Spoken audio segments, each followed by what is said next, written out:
तेल्हारा तालुक्यातील महात्मा ज्योतिराव फुले शेतकरी कर्जमुक्ती योजनेचा लाभ सर्व शेतकऱ्यांना मिळावा यासाठी दीपक दारोकार मित्र परिवाराच्या वतीने तहसीलदार तेल्हारा यांच्यामार्फत राज्याचे मुख्यमंत्री यांना निवेदन देण्यात आले। तालुक्यात अनेक वयोवृद्ध शेतकरी असून ज्यांचे वय 80च्या वर आहे व जे शेतकरी खाटीवरून हलवता सुद्धा येत नाही, एकाच जागी त्यांना सर्व सुविधा पुरवाव्या लागतात। अशा शेतकऱ्यांचे आधार कार्ड काढणे अशक्य आहे। त्यांच्या वयाचा विचार करता त्यांच्या बोटांचे ठसे उमटत नसल्याने व त्यांचे डोळे स्कॅन होत नसल्याने बऱ्याच वृद्धांचे आधार कार्ड निघत नाही। महाराष्ट्र सरकारने जाहीर केलेल्या महात्मा ज्योतिराव फुले शेतकरी कर्जमुक्ती योजनेच्या सर्व अटींमध्ये असे बरेचसे वृद्ध शेतकरी असतात, परंतु आधार कार्ड नसल्याने हे वयोवृद्ध शेतकरी या योजनेपासून वंचित राहता कामा नये। या शेतकऱ्यांसाठी सरकारने उपाययोजना करणे आवश्यक आहे व कर्जमुक्ती योजनेअंतर्गत हाताची अंगठी न येणे ही तांत्रिक अडचण असून शेतकरी प्रति खूप काही करणारे प्रभावशाली सरकार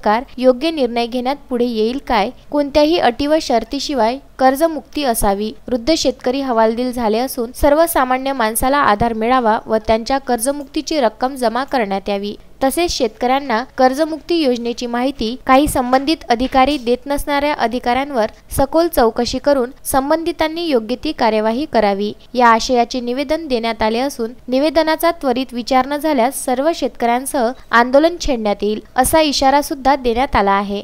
ज्यांचे जागेवरून हलवणे सुद्धा शक्य होत नाहीत अशा शेतकऱ्यांना, अशा वयोवृद्ध शेतकऱ्यांना या कर्जमुक्तीचा लाभ मिळावा।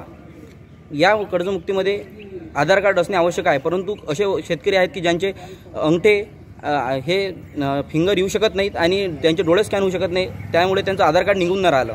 असे प्रॉब्लेम असताना त्याच्याऐवजी दुसरी उपाययोजना करून या वयोवृद्ध शेतकऱ्यांना कर्जमुक्ती योजनेचा लाभ मिळावा यासाठी आम्ही आज तेल्हारा तहसीलदार यांना निवेदन दिलं। निवेदन देताना दीपक दारोकार, अभिजित तेलगोटे, राजेश रत्नपारकी, अजय नृप नारायण, जितेंद्र इंगळे, सागर खराटे, शुभम इसापुरे, शुभम डिगे, शुभम नंदुरकार, राजेंद्र धांडे, करण वानखडे, दर्शन तिवार, विजय मोरे उपस्थित होते। गुरुदेवी स्मोरे, विदर्भ न्यूज, तेल्हारा।